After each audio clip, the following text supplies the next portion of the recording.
ہم گھوڑوں سے اتر آئے اور پیدل آگے بڑھنے لگے۔ یہ پاپیادہ سفر زیادہ طویل ثابت نہیں ہوا اور ہم کسی سرنگ یا ایسی ہی نیم تاریک جگہ سے گزر کر درختوں کے ایک گھنے جھنڈ میں داخل ہو گئے۔ یہاں قریب ہی کوئی جھرنا گرتا تھا اور لوگوں کے ہنسنے بولنے کی آوازیں آ رہی تھیں۔ یہاں ہماری آنکھوں سے پٹی اتار دی گئی۔ میں نے قرب و جوار پر نگاہ ڈالی۔ بے شک ہم عیسیٰ جان کے ڈیرے پر پہنچ چکے تھے۔ یہاں خود درود داڑھیوں، کرخت چہروں اور شرابی آنکھوں والے کئی افراد نظر آئے۔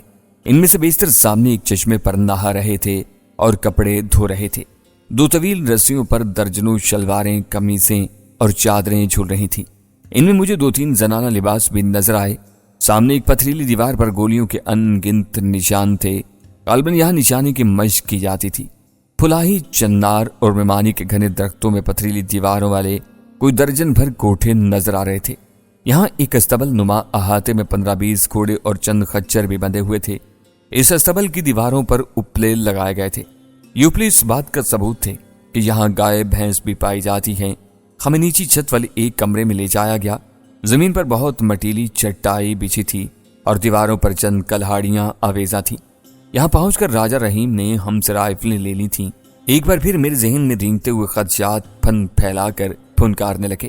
کہیں عیسیٰ جان ہم سے چوہے بلی کا کھیل تو نہیں کھیل رہا تھا؟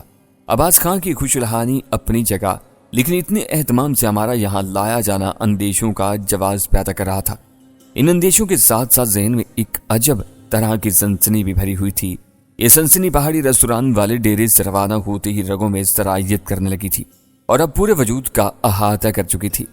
اس سنسنی کا منبع و محور شنکر شکرا تھا۔ شنکر شکرا ابلیس ابن ابلیس، مجسم اللعنت و نحوست اسی جگہ موجود تھا، اسی فضا میں سانس لے رہا تھا۔ اب جلد یا بادیر اس سے میرا سامنا ہونے والا تھا۔ اسی ملاقات کے بعد جو بھی ہو جاتا کم تھا۔ یہ تو ہو ہی نہیں سکتا تھا کہ شنکر مجھے پہچان نہ پائے یا دیکھے اور نظر انداز کرتے۔ وہ تو خونخوار کتے کی طرح ناک سکیڑ کر دشمن کی پوچھ سونگ لیا کرتا تھا۔ مجھے امید تھی کہ جلد ہی عیسیٰ جان یا راجہ رحیم سے دوبارہ ملاقات ہوگی، لیکن وہ تو ہمیں یہاں لا کر جیسے بھول ہی گئے تھے۔ دوپہر سے شام اور شام سے رات ہو گئی، لیکن کسی نے آ کر حال احوال تک نہیں پوچھا۔ ہاں، ہر 2 گھنٹے بعد ہمیں کڑک چائے ملتی رہی اور رات کا کھانا بھی کمرے میں اہتمام سے چن دیا گیا۔ کھانے میں حسب توقع گوشت کا سالن تھا۔ سالن میں پاؤ کی بوٹیاں تھیں اور ساتھ ہی 2 انچ موٹی کچی پکی روٹیاں تھیں۔ اس کے علاوہ دہی تھا اور شراب خانہ خراب تھی۔ شراب کی مقدار سے اندازہ ہوا کہ یہاں باقاعدہ بھٹی لگی ہوئی ہے اور چشمے کا پانی یہ لوگ صرف منہ، ہاتھ اور کپڑے وغیرہ دھونے کے لیے استعمال کرتے ہیں۔ رات بہت سرد اور تاریک تھی۔ افغان علاقے کے بلند و بالا برف پوش چوٹیاں یہاں سے زیادہ فاصلے پر نہیں تھیں۔ ان سے چھو کر آنے والی ہوا فصیل جاں کو لرزہ اندام کر دیتی تھی۔ لالٹین کی ملگجی روشنی میں اور عباس خان لحاف اوڑھ کر لیٹ گئے۔ عیسیٰ جان کی پہلی وعدہ خلافی سامنے آ گئی تھی۔ اس نے کہا تھا کہ رات کو اس کے ڈیرے پر گانے بجانے کی محفل ہوگی اور اگلے روز ہم واپس لوٹ سکیں گے، لیکن آج جب یہاں کسی محفل کے آثار نظر نہیں آ رہے تھے۔ عباس اپنے خشک لبوں پر بار بار زبان پھیرتا تھا۔ اس کے اعصاب پر عجیب طرح کا خوف سوار تھا۔ غلام خان کی جامع تلاشی سے حاصل ہونے والے تمام اشیاء سوائے رقم کے میری شکاری بوٹ میں ٹھسی ہوئی تھیں۔ ان میں غلام خان کی چھوٹی سی بوسیدہ ڈائری بھی تھی۔ تسمے کھول کر میں نے یہ چیزیں نکالیں اور ڈائری کی ورق کردانی کرنے لگا۔ اس میں چھوٹی چھوٹی یادداشتیں اور کئی طرح کا حساب کتاب لکھا ہوا تھا۔ غلام خان نے صرف 2 ماہ پہلے پشاور میں ایک زرگر سے 5 تولے کے طلائی زیورات ادھار خریدے تھے۔ یہاں لکھا ہوا تھا شیری بائی کے لیے۔ ایک اور جگہ لکھا ہوا تھا 10 نومبر کو عید کے روز شیری بائی کو 1000 دیا۔ اسی طرح کئی جگہ شیری بائی کا نام موجود تھا۔ یہ اندازہ لگانا ہرگز مشکل نہیں تھا کہ 3 بیویاں غلام خان کے لیے تھوڑی پڑ رہی تھیں اور وہ سکون دل کی خاطر پشاور تک بھاگا پھر رہا تھا، لیکن سکون دل اس کے نصیب میں نہیں تھا۔ یہ 1.5 لاکھ روپیہ برباد کر کے بھی اس نے بے سکون ہی رہنا تھا۔ شاید 1.5 کروڑ بھی ہوتا تو بیکار تھا۔ اس کی اپنی سوچ ہی اس کے جسم کے لیے تازیانہ بن چکی تھی۔ نوجوان بیٹے کا خوف اس کے دل میں سما گیا تھا۔ وہ اس وہم کا شکار تھا کہ بیٹا اسے قتل کر دے گا، اور سکینہ کی موت کے بعد تو اسے یقین ہو چلا تھا کہ سعد خان اسے زندہ نہیں چھوڑے گا۔ وہ اپنے بے ضرر بیٹے سے اتنا خوفزدہ تھا کہ اس کی جان کے لیے خطرہ بن چکا تھا، اور بیٹے پر ہی کیا موقوف وہ اپنے ارد گرد موجود ہر شخص کے لیے خطرہ تھا۔ غصے میں پھنکارتا، کھولتا اور ابلتا ہوا سنگین خطرہ۔ اسے گولی مار کر میرے دل پر کوئی بوجھ نہیں تھا۔ یہ آزاد علاقہ تھا، یہاں خون کا بدلہ خون تھا۔ بدنصیب سکینہ کا باپ، بھائی یا کوئی بہمت بیٹا یہاں موجود ہوتا تو غلام خان سے اس قتل کا بدلہ ضرور لیتا۔ وہ بدلہ میں نے لیا تھا اور غلام خان کی پیشانی میں سوراخ کر کے اسے یخ بستہ گڑھے کی تہہ میں منکر نکیر کے حوالے کرایا تھا۔ اس وقت میری کلائی کی گھڑی 10 بجا رہی تھی جب ہمارے کمرے سے باہر قدموں کی آہٹ سنائی تھی اور عیسیٰ جان دروازہ کھول کر اندر آ گیا۔ اس کے ساتھ راجہ رحیم کے علاوہ ایک ہٹا کٹا وزیرستانی بھی تھا۔ پہلی نگاہ ہی میں مجھے عیسیٰ جان کے تیور کچھ بدلے بدلے نظر آئے۔ اس نے جگر پاش نظروں سے ہمیں دیکھا اور راجہ رحیم سے بولا، ان دونوں کی تلاشی لو، وہ 1.5 لاکھ ان کے پاس ہونا چاہیے۔ 1.5 لاکھ؟ 1.5 لاکھ کے الفاظ سن کر میرا دماغ بھگ سے اڑ گیا۔ شک کی کوئی گنجائش نہیں رہی تھی۔ عیسیٰ جان میرے اور غلام خان کے تصادم سے آگاہ ہو چکا تھا۔ میں جب غلام خان کو ٹھکانے لگانے کے بعد ڈیرے کی طرف واپس آ رہا تھا، راستے میں عیسیٰ جان اچانک ہی سامنے آ گیا تھا۔ یوں لگا تھا وہ اندھیرے سے اگ گیا ہے۔ یقیناً وہ چھپ کر بیٹھا تھا اور گڑھے پر پیش آنے والا واقعہ اپنی آنکھوں سے دیکھ چکا تھا۔ ہم دونوں نہتے تھے۔ راجہ رحیم اور تنومند وزیرستانی آگے بڑھے اور بڑے کرخت انداز میں ہماری تلاشی لینے لگے۔ 11,000 کے کرنسی نوٹوں کے سوا میرے پاس سے کچھ برآمد نہیں ہوا۔ غلام خان کی ڈائری، بال پوائنٹ اور رسیدیں وغیرہ چند منٹ پہلے میں چٹائی کے نیچے رکھ چکا تھا۔ عباس خان کی جامع تلاشی بھی بے ثمر رہی۔ عیسیٰ جان آ گیا اور میرے چہرے پر ایک زناٹے دار تھپڑ مار کر بولا، کہاں رکھا ہے رقم؟ کون سی رقم؟ میں نے تھپڑ بڑی حوصلہ مندی سے برداشت کرتے ہوئے پوچھا۔ وہی جو غلام خان کا واسکٹ سے نکالا ہے۔ مجھے کچھ معلوم نہیں۔ رقم تو تمہارا والد محترم بھی نکالے گا احسان الہی، اور وہ بھی نکالے گا جو تم نے کبھی لوٹا ہی نہیں۔ اپنا ماں بہن بیچ کر بھی تم ہمارا مطالبہ پورا کرے گا، اگر نہ کرے گا تو ہمارا نام عیسیٰ جان نہیں۔ وزیرستانی نے اچانک اپنی رائفل ہماری طرف سیدھی کر لی تھی اور اب اپنے سردار کے اگلے حکم کا منتظر تھا۔ یہ دونوں آرامی اس کمرے سے باہر تو نہیں نکلا؟ عیسیٰ جان نے اپنے کارندوں سے پوچھا۔ دونوں کارندوں نے مشینی انداز میں نفی میں سر ہلا دیا۔ عیسیٰ جان اپنے کارندوں پر اور اپنے ارد گرد کے ہر شخص پر حاوی ہو جانے کی قدرتی صلاحیت رکھتا تھا۔ ایک عجب تنتنا تھا اس کے حرکات و سکنات میں۔ اس نے اشارے سے کارندوں کو حکم دیا کہ وہ کمرے کی تلاشی لیں۔ حکم پر عمل کیا گیا۔ ہم رائفل کے نشانے پر تھے اور ایک کونے میں کھڑے تھے۔ چند ہی منٹ میں چٹائی کے نیچے سے غلام خان کی اشیاء برآمد کر لی گیں۔ عیسیٰ جان نے اپنی رائفل کی سرد نال عین میری پیشانی پر رکھی اور شفاق آواز میں بولا، ہم نے تم سے کچھ پوچھا ہے، کہاں چھپایا وہ رقم؟ میں کسی رقم کے بارے میں نہیں جانتا۔ میں نے پوری بے باکی سے اس کی آنکھوں میں دیکھا۔ میرے یوں دیکھنے سے وہ ایک دم پھڑک گیا، تاہم لہجے میں غیر معمولی ٹھہراؤ برقرار رہا۔ کہنے لگا، دیکھو احسان الہی، تم نے غلام خان کو مارنے میں جتنا ٹائم لیا نا، اب مجھ سے آدھا بھی نہیں لیتا، چوتھا حصہ بھی نہیں لیتا۔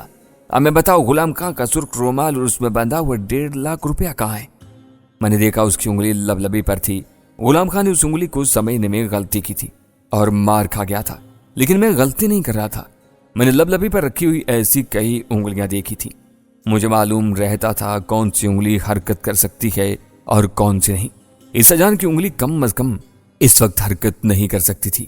میں اپنی جگہ خاموش کھڑا رہا، پیشانے پر سرد لوہے کے دباؤ کو خاموشی سے چھیلتا رہا، اور ایک دم سیکنڈ کے 1000ویں حصے میں عیسیٰ جان کو اندازہ ہوا کہ وہ کسی معمولی شخص کے سامنے نہیں کھڑا۔ اس نے رائفل میری پیشانی سے اٹھائی اور غور سے میرا چہرہ دیکھنے لگا۔ کچھ دیر بعد گھمبیر آواز میں بولا، کون ہے تم؟ احسان الہی، میں نے کہا۔ وہ بولا، اتنا تو ہم جانتی ہے، بلکہ اس سے بھی زیادہ جانتا ہے۔ ہاں، شکاریوں کے بیس میں وہ بردی والا چور ہم سے چھپا نہیں ہے۔ وہ تمہارے ایس پی برکت، صوبیدار مرجان اور وہ الو کا پٹا کبیر علی شاہ، سب ہمارا داڑھ کے نیچے ہے، سب کو چبا کر ڈال دے گا ایک طرف۔ میری ریڑھ کی ہڈی میں سرد لہر دوڑ گئی۔ عیسیٰ جان کے انکشاف دھماکہ خیز تھے۔ میں نے عباس خان کی آنکھوں میں خوف کا سیلاب امڑتے دیکھا اور مجھے لگا کہ وہ زود رنج لڑکا لڑکھڑا کر گر جائے گا۔ یہ سوال چیخ بن کر ذہن میں ابھرا کہ عیسیٰ جان نے یہ نام کیسے لیے تھے۔ جواب ایک ہی تھا، کوئی ناخوشگوار واقعہ رونما ہو چکا ہے۔ عیسیٰ جان کی سنگ پاش نگاہیں میرے چہرے پر تھیں۔ وہ مسکرا کر بولا، کیا سوچ رہا ہے؟ فیشا غرض کی طرح ملنا چاہتا ہے اپنے لوگوں سے؟ پھر میرے جواب دینے سے پہلے ہی اس نے راجہ رحیم کو اشارہ کیا۔ وزیرستانی کی طرح اس نے بھی رائفل کندھے سے اتار کر ہاتھ میں لے لی اور سیفٹی کیچ ہٹا کر ہمیں نشانے پر رکھ لیا۔ چلو، عیسیٰ جان نے اد کھلے دروازے کی طرف اشارہ کرتے ہوئے ہمیں مخاطب کیا۔ ہم دروازے کی طرف بڑھے تو دونوں رائفل بردار بڑے ماہرانہ انداز میں ہمارے پیچھے آ گئے۔ کمرے سے باہر یخ بستہ ہوا نے ہمارا استقبال کیا۔ پتھریلی دیواروں والے اکثر کمروں میں لالٹین اور دیے وغیرہ کی روشنی تھی۔ ایک دروازے کے سامنے بہت بڑی بڑی مونچھوں والا ایک فربا اندام قبائلی